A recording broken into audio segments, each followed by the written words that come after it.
It's my pleasure to welcome Rebecca Bell to talk about her adventures in photography in Bird Chat tonight. Welcome, Rebecca. Thank you, Anne. Hi, everybody. It's lovely to see some familiar faces as well as some people I don't know, and actually a lot of other photographers that I admire and follow your work. So I feel a little intimidated presenting to you, but please be kind. If you don't already know me, here's a little bit about me. As you can probably tell from my accent, I'm originally from the UK, but I have lived in the USA for most of my adult life. I took up bird photography when I moved to Briarcliff Manor in 2016. I lived before that in central Massachusetts for 16 years, and so moved to Westchester almost 5 years ago now. And the house that we bought in Briarcliff backs on to something called the Pocantico Nature Park, and it's also very close to Rockefeller State Park Preserve. So basically I started seeing all kinds of interesting birds and animals through my kitchen window, and started off taking pictures just with my iPhone camera, but quickly realized that that wasn't going to cut it.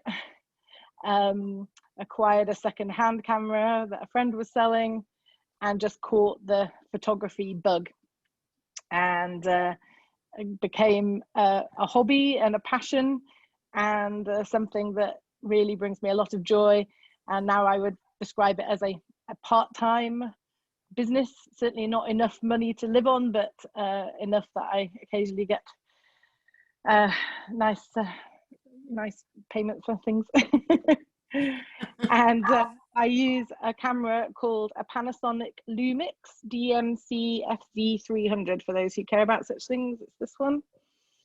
And some people would call this a bridge camera. I've heard it described as that in one of the other bird chat sessions. And for anyone who's interested, that retails around $600. And I think it's an attractive option for photographers who want the versatility of a very long zoom range. This one has a 24 times zoom, but they don't want to carry around all the interchangeable lenses and all that paraphernalia. So I found it was a good intro camera, and I did stick with it for quite a while. I'm just now at the stage that I'm thinking I'm going to upgrade in the next few months. So starting to do my research on what comes next, but it's a good starter camera for the hobbyist, I would say. And finally, just one disclaimer I do want to say: I am by no means an expert. I am not the person to talk to about apertures or focal ranges or any of the technical terms like that. Please don't ask me questions about those things because I'm unlikely to know the answer. I am, as I said, an enthusiastic hobbyist who occasionally gets lucky.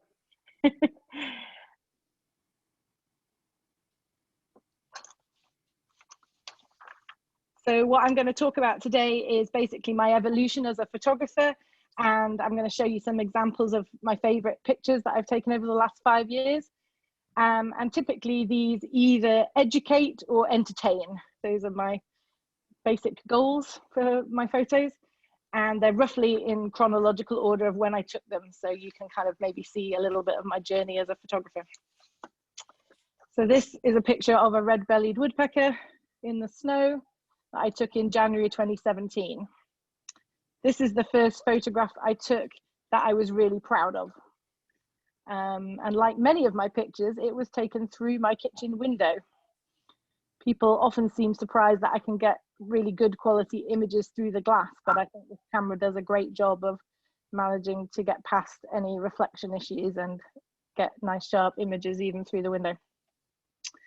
And one thing I really like about this is that the bird's red belly is actually visible, because in so many pictures of red-bellied woodpeckers you can't actually see the red belly, and people are always saying, well, that looks like a red-headed woodpecker to me. So I actually like the fact that you can see the red tint on the belly in this one.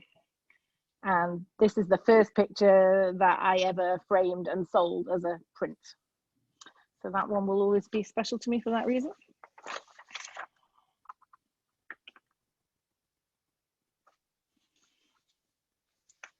This is a red morph eastern screech owl. And I took this picture on an Audubon walk to Croton Point Park in March 2017. And I find that Audubon walks are a great way to find new birding locations. But I find that being in a large group is not always the most conducive setting for taking photos, typically because you don't have enough time to linger in one spot. So often what I do is I use the Audubon group walks to scout out good locations and routes, and then I'll return later on my own to spend more time in a particular spot. And as some of you probably know, because some of you were probably on that walk, this was in a tree at Croton Point that subsequently got destroyed in a storm, I believe. So the tree is no longer there, and that makes a lot of us sad because it was a reliably good place to find owls.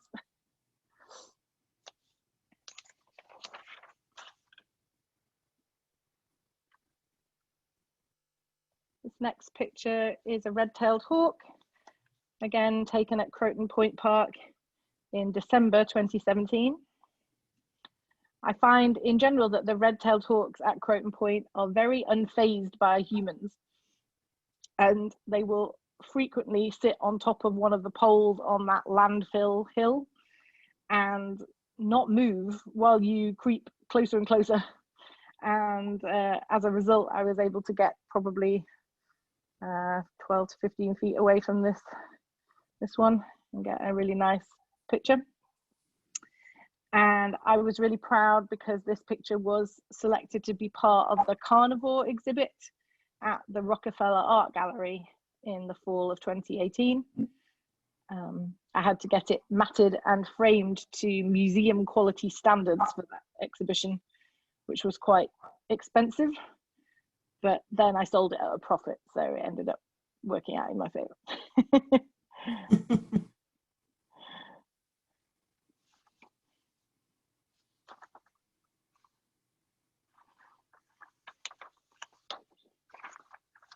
This is a hairy woodpecker on the left and a downy woodpecker on the right. Took this in my backyard in Briarcliff in May 2018. And this is one of the pictures that I'm most happy about from an educational perspective. Because as you probably know, these birds have very similar black and white coloring and patterns.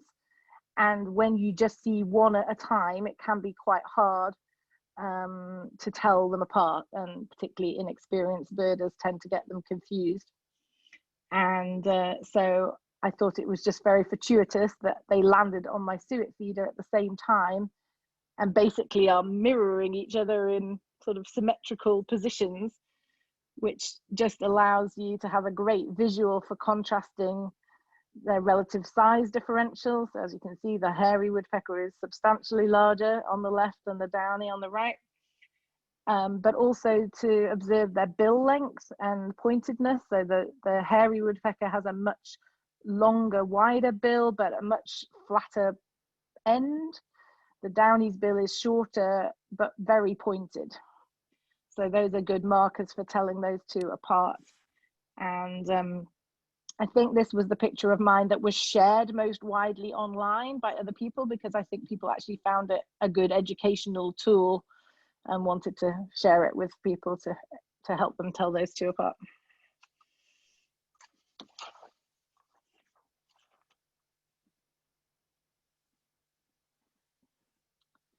As I mentioned, I live close to Rockefeller State Park Preserve, and that's probably the place that I most often go and walk and take photos.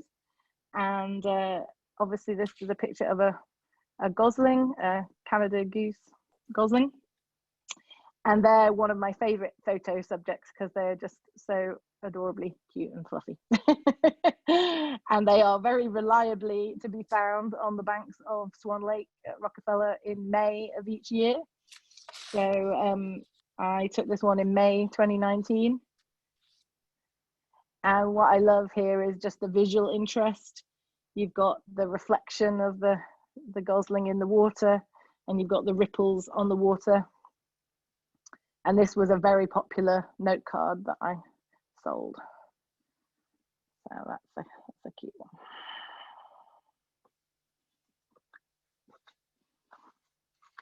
Continuing with the gosling theme, this is the following May, so May 2020. I spent a long time photographing this whole family of Canada geese next to Swan Lake. And these 3 goslings curled up under their mum's wing for a nap.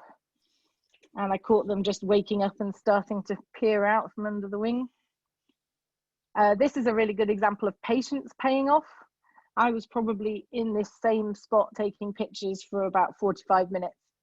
So I think the real beauty of digital photography and how it has completely transformed nature photography as a hobby is that you can literally take 200 images of the same thing, and I'm usually thrilled if 3 of them come out well. So it's a far cry from the days when you had to actually take film and develop it and hope for the best.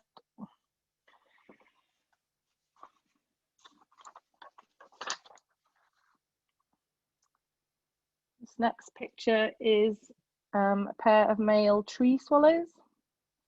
This was also taken at Rockefeller State Park in May 2020. They were getting quite territorial over this nesting box. I think this is a really good example of how the right cropping can make or break a picture. Originally, I kept it quite distant because I was trying to include the whole nesting box in the picture. But then I think what was lost when I kept it that far out was some of the impact of the birds kind of yelling at each other. So then I cropped it in quite close on my next attempt to try and focus on the birds, but you definitely lose some of the image quality by cropping in close, and it started to get a bit fuzzy and blurry. So the shot you see here is basically a compromise between the 2 extremes. It's showing some of the nesting box, but not so cropped that the birds get blurry.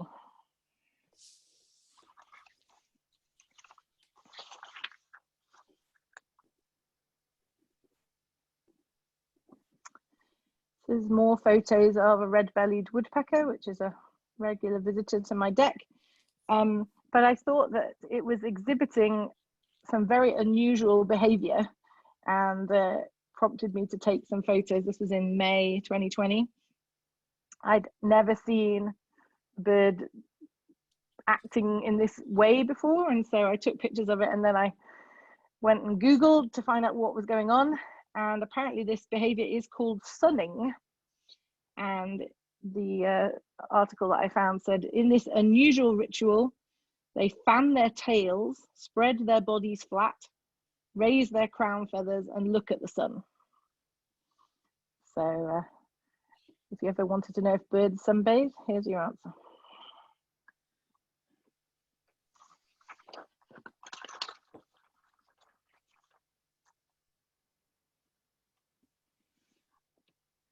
This is another red-tailed hawk photo taken in my backyard in June 2020. I think this is one of the more amusing photos that I've ever taken. I just think this bird has so much personality. I'm used to seeing red-tailed hawks around frequently. Obviously, they're one of the more common birds of prey in our area. But usually they're either flying or perched in a tree, surveying the ground below for prey. And I had never before seen one just strolling through the grass. I spotted this through my kitchen window and was able to rush outside to get a clearer, closer look. And this bird had a lot of attitude. It makes me think of a male model strutting through the grass like a male model wearing feather pants.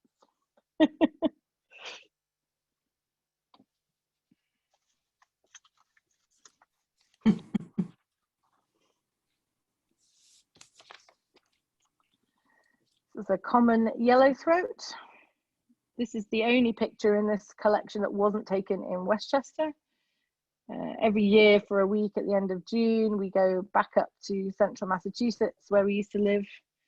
Of course, when I lived there, my children were much younger and I wasn't really into nature photography. So I'm still actually discovering where the good birding spots are up there, because they're not necessarily places that I was frequenting when I lived there. So this was taken in a place called the Wayne McCallum Wildlife Management Area, which is on the border of Westborough and Northborough, Massachusetts, for anyone who knows that area. And there's a large pond surrounded by a swampy area, and it was a very warm day, early July, and we were just absolutely inundated with birds, insects and butterflies. This bird was singing very loudly, so I was really pleased to get a photo of it open-mouthed to kind of illustrate it singing.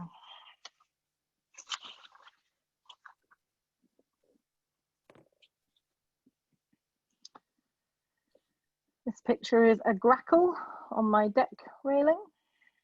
I took this in October 2020. And I think one of my favorite things about photography is being able to capture the appeal of even the most ordinary or familiar bird. Grackles are fairly universally regarded as bully birds at the feeder, but when the light captures them just right, particularly after it's been raining, their colours are really quite spectacular. And I think capturing this one with a seed in its mouth adds to the visual interest.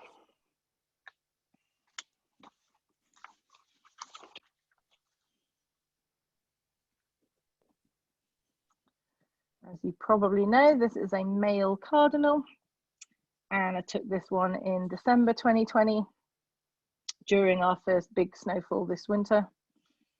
I always get a lot of activity on snowy days at my feeders. So a good tip is, if you know it's going to snow, make sure you fill up your feeders, because it's always a good photo opportunity the next day. And I would say that the cardinal in snow is one of my most sought after images, probably the one I have sold the most of in terms of prints and note cards.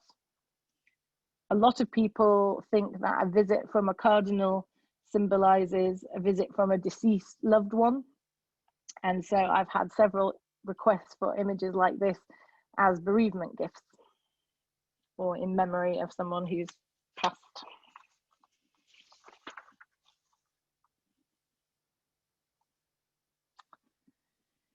In terms of the thing that I find hardest to photograph and my biggest frustration as a nature photographer, I'd say it's photographing birds in flight. And it's very hard, I find, to get the image crisp and focused when the subject is moving. Bald eagles in particular are my nemesis. There are quite a lot of them in this area, but I am still seeking that elusive, sharp, in focus image of the iconic white head and yellow beak. However, my strategy is just to get out there as often as I can and keep practicing, and I know one day I will get lucky. These images were taken last week in the plank. I was quite pleased to get 5 eagles together in that shot on the left. They were fighting over a fish. So even though it's not the clearest or the most sharp picture, you can at least see what's going on. But if any of you in this group have good luck capturing eagles and you want to let me tag along on your next trip, I'd be grateful for any mentoring or advice. That's definitely the picture that is eluding me.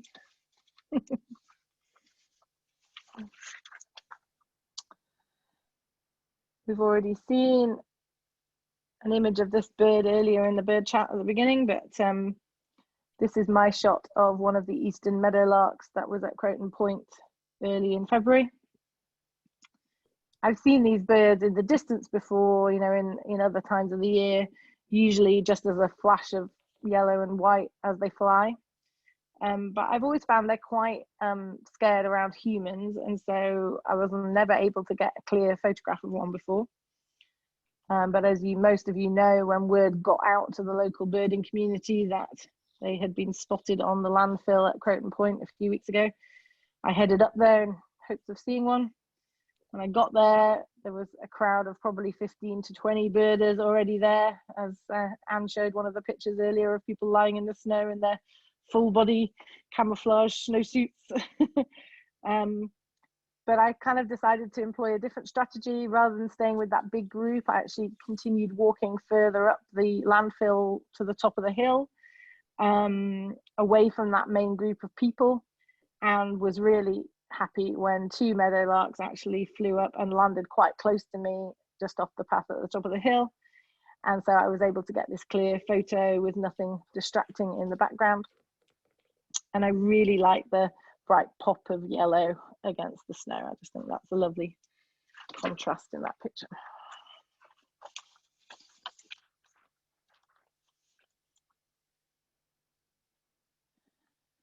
This is a hairy woodpecker, which I see almost daily in my backyard. But I thought this was a good example of how I like to try and capture a bit of a bird's personality in my photos, especially when I'm photographing the more common species. This one was taken earlier in February when we had a lot of snow one day, and this guy just popped up from under the snow on my deck railing, a bit like a jack in the box, and seemed quite surprised to see so much snow. I think this image is whimsical, and it just makes a nice change from the standard images of these birds on tree trunks or on the suet feeder, because, you know, I love how you can see the detail of the snowflakes on its beak and the hair on its chin.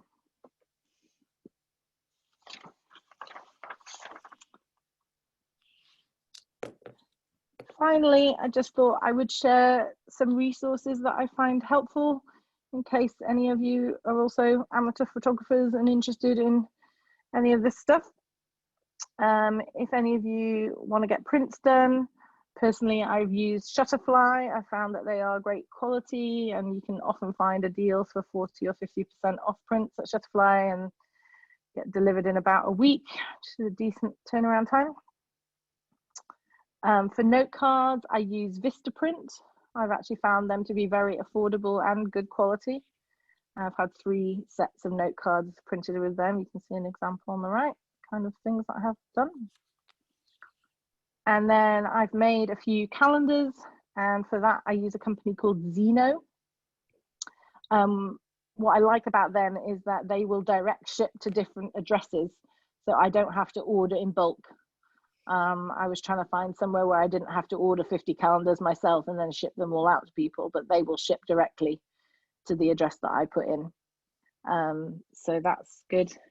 And then the only other thing I thought to share at the last minute that's not on this slide is this is the bird guide that I most often use to identify the things that I'm photographing. It's the Field Guide to Birds of New York by Corey Finger.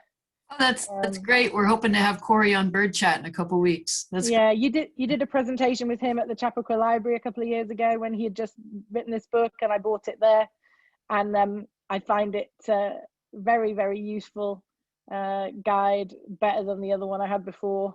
Pretty comprehensive, and some of the descriptions are actually quite funny, make me laugh. So the one that makes me laugh a lot is how to tell a savanna sparrow and a song sparrow apart. It says that a savanna sparrow is as if the song sparrow went on a diet and had a makeover, which I like. That's great. So if anybody is interested in connecting with me more, you're welcome to email me, rebecca@briarcliffphotography.com, or find me on my Facebook page, Briarcliff Photography on Facebook. As I said, not a professional, just an enthusiastic amateur, and I have not yet forayed into Instagram or any of those other places, but I'm very active on Facebook, and that's where I post my bird pictures. I try and post one every other day, and people can connect with me there if I'm you know, got a photo in a local exhibit or ordering note cards, that kind of thing.